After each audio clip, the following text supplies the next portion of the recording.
Thanks for tuning in today to Front Porch Conversations here at Advent Christian Village. Today happens to be July 4th, and I have with me our guest today, Charlene Reas. Thank you so much for being here. Thank you for inviting me. This is not the usual way I've celebrated the 4th of July, but it's a great start. Yes, it is. And while it's inside and cool, that's even better for this day. That's right. That's right. Charlene, tell us a little bit about where you grew up. I am originally from Aurora, Illinois. I was born on Valentine's Day, 1953. I don't mind saying my age. I look good for my age. Yes, you do. I've been here since, but I moved here in May of 1988. I was without a job. My apartment was not, I was being evicted from, and there's a fly around here. Welcome to Florida in the summer. Mom and Dad and my grandmother, Elsie Kirby, who lived here for a number of years, were visiting, and they had come to my cousin's graduation in Rockford College, Illinois. And they knew that I was not doing well. So grandmother said she needs to come to the village. She needs to come be with me, or mom and dad. Thank God I had mom and dad. And so then I came here in May of 1988. I got some counseling. We had the, what's it called? Is it called Eagle Bend? Eagle Bend, yes. And so we had psychologists here, and I went to see one of the psychologists. And I thank God for him, because he diagnosed me with depression. I got busy. First thing I did was join the choir. I've been in choir here ever since, and it's the love of one of the greatest ministries I can do is to sing. Then I did get to work. Housekeeping called me and said, can you do something? People called me and said, can you help with this or that? And so I did small jobs, but then I went and enrolled at North Florida Junior College, as it was called then. And in Madison, Florida. In Madison, Florida. And I earned a an associate's degree. It took me 2 years and a summer, but I did it. Congratulations. Well, let's just slow down and back up a little bit. Okay. Did you, you grew up in Aurora. Aurora? Yes. My parents went to college there and they met there. So, but anyway, yeah, I grew up in Aurora. Went to school there? Went to school. Grade school was just 1 or 2 blocks away. We moved from one house to another in the north, and we lived in 3 places in grade school. And school district 129, Greenman School, Benjamin Franklin Junior High School, and then West Aurora High School. Class of 71. Go Blackhawks. And that's not the bird. That's chief of the Potawatomi Indian tribe. Okay. Now that we've had an education here today. Yeah. And then after high school, what did you do? I went to work for, what did I do? Oh, that was Campana. Yeah, it was a factory that was architecturally an award-winning architecture. I did what they told me to do. I filled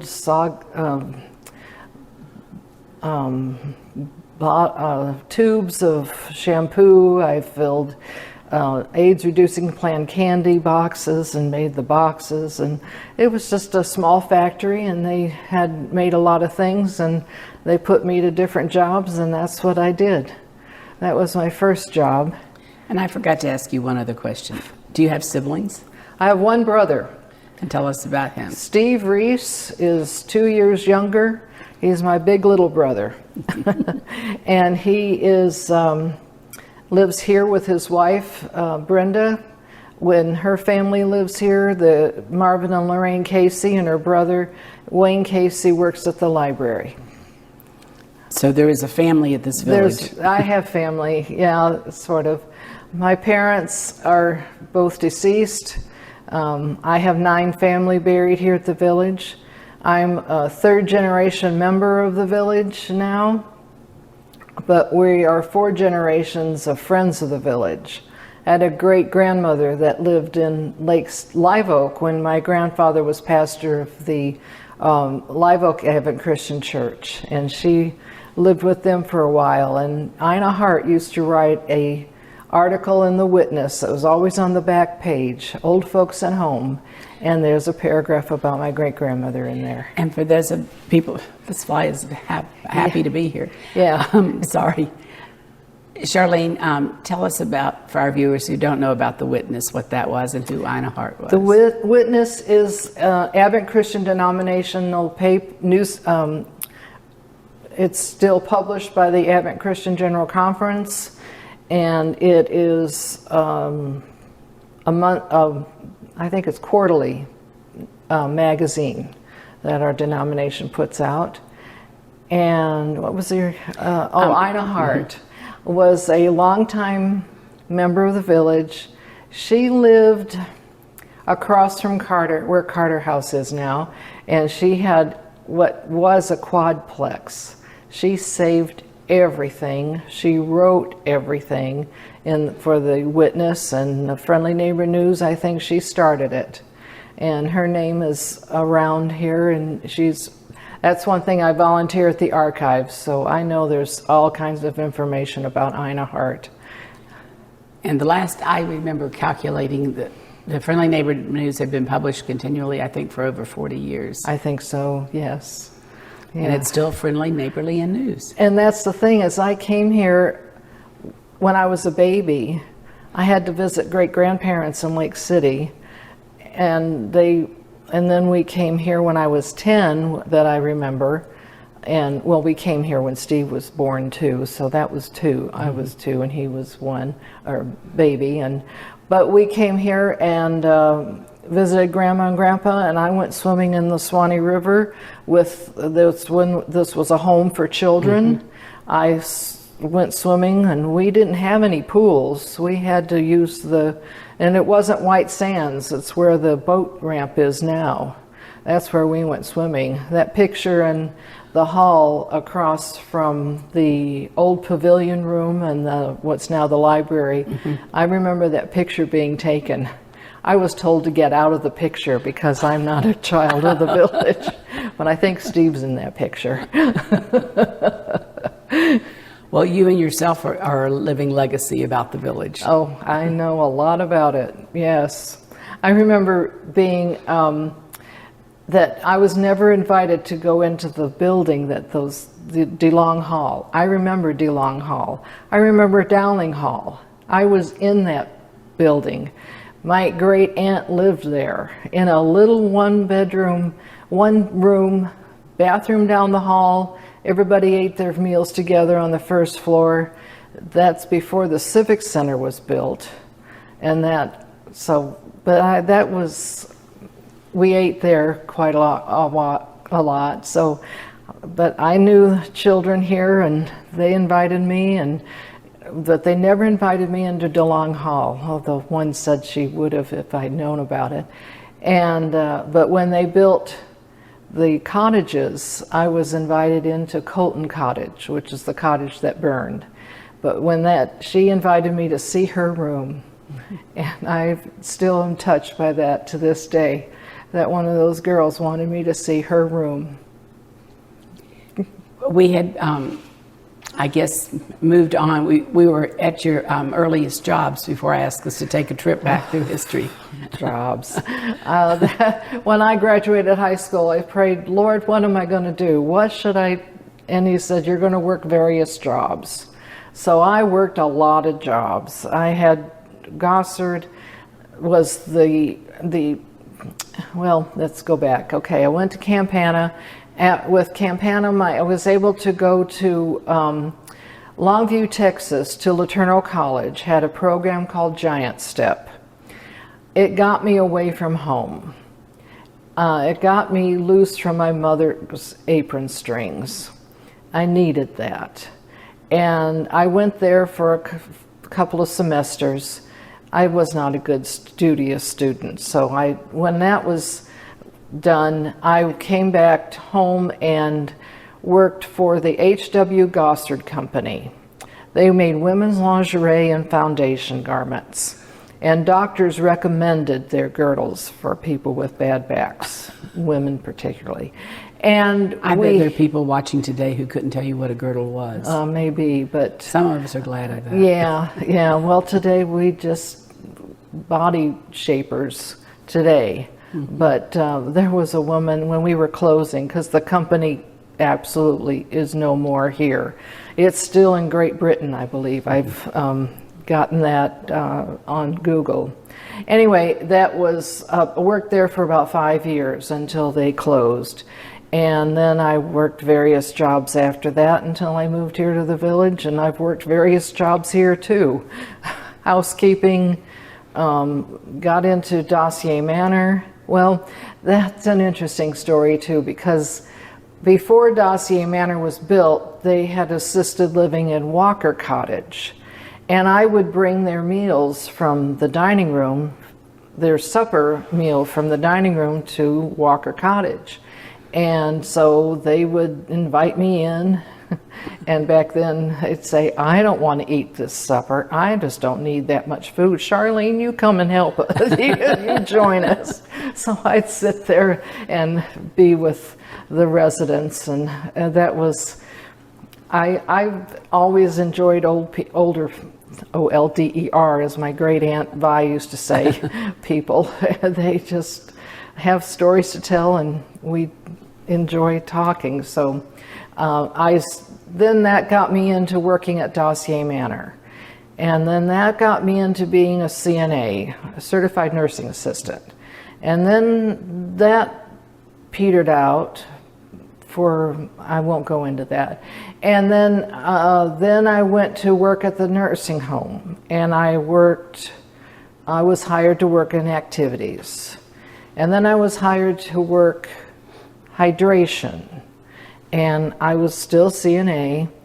And then that went on to, and I didn't get into doing the nursing home until I had helped a couple of women whose family wanted a little more attention than the nurses, the CNAs were able to give. So I was able to sit with 2 different women that their families wanted a little more help. And that got me into the nursing home, and got into activities, and then got into hydration, and then that petered out. And then the next job was, the last job I did was delivering for the pharmacy, and I enjoyed that more than anything. And I worked for the dining room too, but then I broke my ankle and I couldn't do that. Well, I know that it's a great service for people who can't get out to go get their medicine, and that it gives you a chance to visit with them, and for them to have a friendly face to see. Yes, and now that I'm driving, people I used to deliver to see me, and they say, oh yeah, it's good to see you, and they know that I'm somebody they've seen before. Well, you talked about your passion for singing in the choir. Mm-hmm. I just want to say for everybody watching, if they did not attend the program Sunday night at the church, the patriotic music, that was just a beautiful, beautiful service. Yes. And the choir did a great job. Yes. I looked up some information on that. On the Marine Corps hymn, it talks about the halls of Montezuma. Mm-hmm. That was in Mexico City, some war back in the 1800s. And then the shores of Tripoli is northern Africa. I think Tripoli is the capital of Liberia. And then in that oath that those who want to be citizens have to take, the word abjure was in there, and that means solemn service. That you have to be, that you're bound to be the United States and be in service. I so admired Dick's reading of that the other night. And you know, most of us didn't have to take that oath because we were born here, but just to think about what that means, and I think we should all read it periodically. I have the naturalization papers of my great-grandfather. Elsie Kirby's father had to do that. They came over from what's now Czech Republic. And then I have family that came over from Germany. That's the Reas side. And that's Reas. R-E-A-S is Reas. It's English sounding, but it's from Baden-Baden, Germany. But then on grandfather Kirby's side, his grandmother's family came over on the first ship after the Mayflower. So they didn't have naturalization papers? No, they didn't have naturalization papers. I think most of my family came before naturalization papers through my ancestors. Well, I do have great-grandpa Vanalik, and that's Vic Nalik. and then if you see Uncle Joe's name is V-A-N-A-L-E-K. It's Vanalik. He changed it to get rid of the H. And then his brother changed it to something else. So, and that makes genealogy research very hard. Mom did extensive genealogy. But when people keep changing the names and spellings. Yeah. And then my cousin, who lives in New Albany, Indiana, where my dad was from, she has done the Reas side of the family. So we know where we come from. That's right. And where we're going to, don't we, as Amen, Christians? we are. Yeah, I'm a Christian by the grace of God, but I'm an Advent Christian by 3 generations. I don't think I've heard it said that way before. On both sides of the family. My goodness. Yes. Well, besides being involved in the choir, what are the other volunteer things that you take part in? I am archives. I'm a docent at archives. I'm 3 times this month, and then sometimes it's just 1 time a month, but it depends upon who's scheduling. Mm-hmm. And I work Twice Nice Shop on Fridays and Saturdays. Last August, Brenda, my sister-in-law, called and said, I could use you at Twice Nice Shop, and I had been retired enough. I said, oh, okay, I'll try it. And I've been with it ever since. And for viewers, tell us about the Twice Nice Shop. Twice Nice Shop is at the Village Square. It's past the lodge offices. It's towards the back of towards the river. Mm-hmm. Yes, and we have a lot of clothes. We have some knickknacks, books. There's the book nook. Check it out. It's a lot of books. And men's clothes. We have everything that comes in. We are not the annex, the furniture and more store. They have plenty of other stuff, but we take a few knickknacks and some, but no furniture in our store. We have. You need more space than that for furniture. Yeah, that's the thing. My parents worked Twice Nice before my mom died. And then Dad would go there almost every day just to sit around, and then he'd come home and complain about how things were running. He didn't like the way things were going, but everybody has their opinion about how they're supposed to run this shop. But a lot of people have complimented on how nice the shop looks. And I'm always amazed at what you can find there. Yes. And I've been in and seen brand new tags on brand new clothing that's for sale as well. Yes, we not have just gently used clothing. We have a rack of things that still have tags on them, and we'll sell it for half price, or we'll negotiate. Everything is free and it comes in, so we don't pay for anything except what incidentals, mm-hmm. tissues and whatever. But yeah, we have a lot of clothes come in, and we try to weed out things that have stains or tears, mm-hmm. and if you don't want if you've got something that's really worn, just throw it away. Just put it in the trash. We used to Mom and Dad try to recycle, and they would take it to the Boys Ranch. The Boys Ranch won't take anything that's torn.